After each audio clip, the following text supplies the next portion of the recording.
Good morning, dear students. Morning, sir. How are you feel today? I'm fine. You are very fine because today's weather is very fine. Today's weather is very fine. It is cold weather, and this cold weather is very fine for a study of any students. ये जाड़े का जो मौसम है student के लिए तो समझो कि वरदान की तरह है, क्योंकि इस मौसम में हम लोग बहुत अच्छी तरह से पढ़ाई कर पाते हैं। तो चलिए आज आप लोगों के लिए हम बहुत ही इम्पोर्टेंट पॉइंट लेकर के आया हूँ, जो है रिलेशन लेटर। हर एक एग्जामिनेशन में पूछा जाता है, चाहे वो एग्जामिनेशन 12 का हो, 11 का हो, 10th का हो, 9th का हो, अर्थात क्या ये आपको जीवन भर काम देने वाली लेटर मैं लेकर के आया हूँ, जो है रिलेशन लेटर। संबंधी को पत्र, यानी अपने रिलेशन पर किसी को भी आप पत्र लिखेंगे, ये परफॉर्मा अगर आपको आ गया तो निश्चित रूप से आप आसानी से लेटर तैयार कर सकते हैं। चलिए यहाँ एक क्वेश्चन लिए हम। क्वेश्चन है write a letter to your friend. Write a letter to your friend inviting him her to attend your elder brother's marriage party.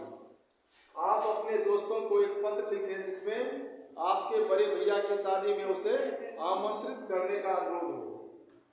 आपका फ्रेंड बॉयज भी हो सकता है और गर्ल्स भी हो सकती है। अगर कोई गर्ल्स रहेगी तो उसमें आपको देना होगा हर, अगर कोई बॉयज है हिम देना है। क्या है क्वेश्चंस है कि आपके बड़े भैया की शादी हो रही है जिसमें आप अपने दोस्त को आमंत्रित कर रहे हैं पत्र के माध्यम से। उसे आसानी से समझिए आप लोग। आंसर में लिखना है माय डियर फ्रेंड। क्योंकि ये रिलेशन लेटर है, इसमें चाहे आपको अपने पिताजी के पास लिखना है तो माय डियर फादर कर देंगे, फ्रेंड के पास लिखना है तो माय डियर फ्रेंड कर देंगे, या बड़े भाई के पास लिखना है तो क्या यहाँ चेंज करना है my dear elder brother, my dear sister, my dear uncle. चूंकि ये रिलेशन लेटर है तो केवल यहाँ आपको चेंज करना है। क्वेश्चन फ्रेंड पर है तो फ्रेंड पर ही आज बता रहे हैं। ये परफॉर्मा हो गया माय डियर फ्रेंड को आप नमस्ते लिखेंगे। क्या लिखेंगे? नमस्ते। माय डियर फ्रेंड नमस्ते।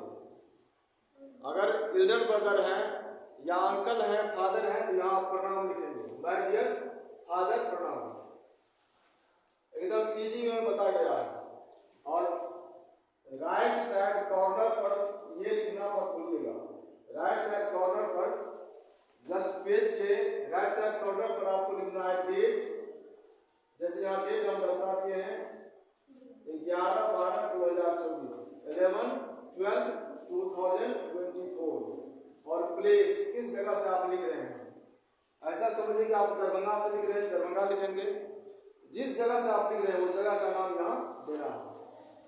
उसके बाद देखिए माय डियर फ्रेंड नमस्ते।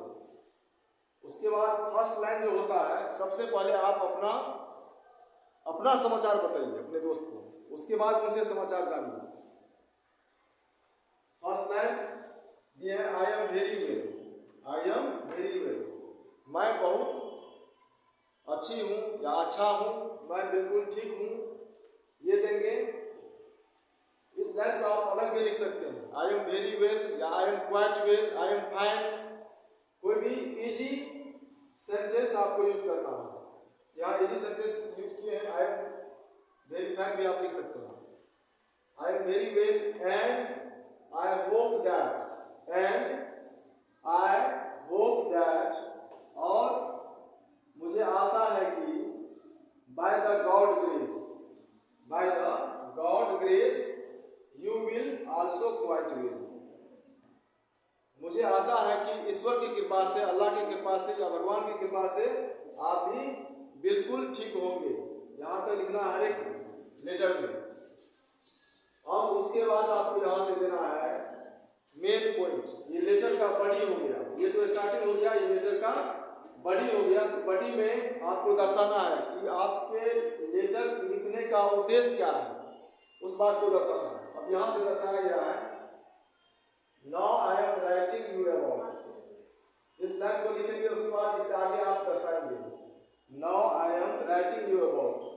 अब मैं आपको लिख रहा हूँ कि my elder brothers marriage held on 15 दिसंबर 2024।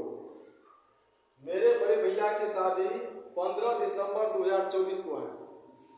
यहाँ 15 दिसंबर हम दर्शाए हैं, आपके भैया या बहन जिसकी भी शादी जब हो उस डेट को यहाँ दर्शाना है।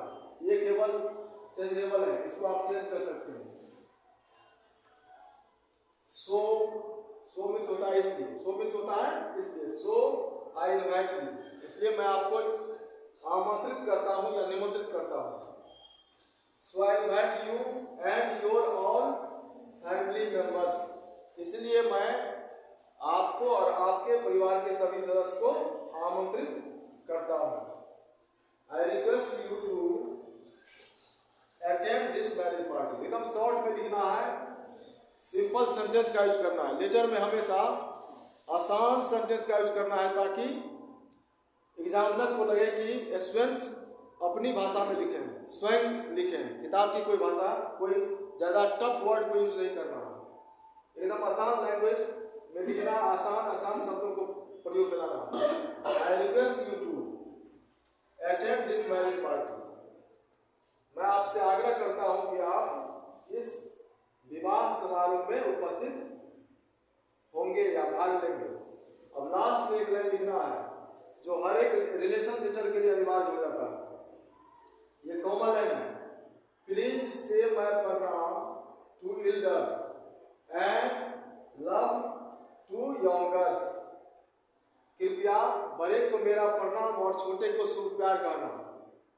ये देखिए एकदम कॉमन है और ऐसा कहिए कि सामाजिक भाषा में लिखे हम इसे।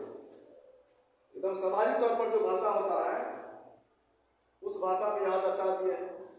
प्लीज से माय प्रणाम, please say my pranam to elders, कृपया बड़े को मेरा प्रणाम, and love to youngers, youngers में होता है छोटा, एल्डर्स में बड़ा, कृपया बड़े को मेरा प्रणाम और छोटे को शुभ प्यार कहना।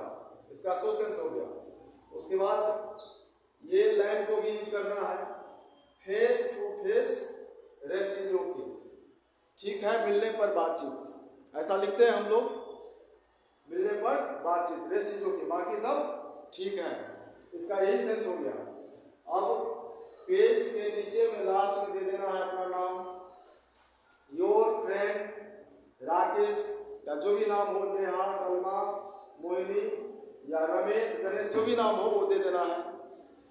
उसके बाद अब ये इंटरनल मैटर हो गया। आप एक पेज में लेटर को लिख दिए, लेकिन उस लेटर को आप लिफाफे में बंद करेंगे, फिर उस पर एड्रेस लिखेंगे, तभी आपका लेटर सही जगह पर पहुंच पाएगा। अब देखिए लिफाफा पर क्या लिखना है, एक बॉक्स बना देना। एग्जामिनेशन हॉल में भी अगर लेटर लिख रहे हैं तो आपको इसी स्टाइल में लिखना है, इसी स्टाइल में एक बॉक्स बना देना है। स्टार्टिंग में लिखना है फ्रॉम, बॉक्स का 2 पार्ट कर देना है। इधर लिखना है फ्रॉम प्रेषक, फ्रॉम मीन्स हो गया प्रेषक, टू सेवा में, फ्रॉम में देना है अपना पता, जो पत्र लिख रहे हैं उनका पता होगा, टू जहां आप पत्र भेज रहे हैं, जिनको पत्र भेज रहे हैं वहां पर इनका पता होगा। सबसे पहले देना है नेम, नाम जो भी हो, उसके बाद एट मीन्स हो गया विलेज यानी गाँव का नाम, उसके बाद पोस्ट देना है, डिस्ट्रिक्ट देना है और पिन कोड। ये बहुत अनिवार्य होता है, किसी भी लेटर को सही जगह पर पहुंचाने के लिए बहुत ही अनिवार्य होता है। ये बॉक्स एकदम ऐसे ही बॉक्स बनाना है और इसको 2 पार्ट कर देना है, फ्रॉम देना है और टू देना है। टू में जहाँ भेजना है वहाँ का पता देना है, फ्रॉम में जो व्यक्ति लिख रहे हैं उनका पता देना है। इस पता पर आपका लेटर पहुंचेगा और इसमें नेम, एट यानी विलेज, पोस्ट, डिस्ट्रिक्ट और पिन कोड, ये 4-5 पॉइंट जो बहुत ही इंपॉर्टेंट होता है। अगर ये नहीं देंगे पिन कोड आप नहीं देते हैं तो हो सकता है लेटर आपको वापस आ जाएगा ढूंढ के। इसी तरह से एग्जामिनेशन में लेटर तैयार करना है और इसी स्टाइल पे लिखना है। अगर आप इस लाइन को सबको एक साथ मिक्स करके लिख देते हैं तो पता नहीं चलेगा ये लेटर है कि नहीं है। मुझे आशा है कि आप लोग अच्छी तरह से इसे समझ लिए होंगे। बार बार देखेंगे, कम से कम 1 या 2 बार देखिए और इसे कम से कम कॉपी पर नोट कर लीजिए, फिर पढ़िए बार बार, तो निश्चित रूप से आपको समझ में आ जाएगा। आसानी से आप इस लेटर को तैयार कर सकते हैं एग्जामिनेशन में। हो सकता है एग्जामिनेशन में आपको अंकल के पास पूछ दिया गया हो या पिताजी के पास पूछ दिया गया हो, तो आपको केवल वहाँ दर्शाना होता है। जैसे देखिए सेंटअप एग्जामिनेशन में भी लेटर पूछा है, यहाँ दिया गया write a letter to your friend. Friend पर ही पूछा गया है एक लेटर। जो क्लास 12 का एक क्वेश्चन है सेंटअप एग्जामिनेशन का, जिसमें एक लेटर पूछा गया है फ्रेंड पर, दोस्त पर। हर एग्जामिनेशन में रहता है लेटर, इसलिए लेटर सीखना बहुत ही अनिवार्य है स्टूडेंट के लिए। फिर मिलते हैं नेक्स्ट वीडियो में, तब तक आप लोग रेस्ट नहीं कीजिए। आप लोगों को परिश्रमी बनना है और आलस को त्याग दीजिए। जीवन में आलस रहेगा तो आप जीवन में कभी आगे नहीं बढ़ सकते हैं। संस्कृत में कहा गया है आलस ही मनुष्यानाम शरीरस्थो महान रिपु आसीत, यानी आलस जो है मनुष्य के अंदर ही रहता है और उसका सबसे बड़ा दुश्मन आलस ही रहता है। इसलिए आप लोग आलस को त्याग करके फेंकिए बाहर और इस जाड़े के मौसम में स्टडी कीजिए। स्टडी ही आपको जीवन भर साथ देगा, दूसरा कोई नहीं साथ दे सकता है। देखो आज जाड़ा का मौसम है, जाड़े में भी मैं जैकेट विकेट पहन करके पढ़ा रहा हूँ। तो आप लोगों का भी कर्तव्य है कि अपने कामों का निर्वहन कीजिए और स्टडी में लगे रहिए। थैंक्स। इस वीडियो को आप लोग सब्सक्राइब कीजिए, लाइक कीजिए और दोस्तों के साथ आनंद उठाइए।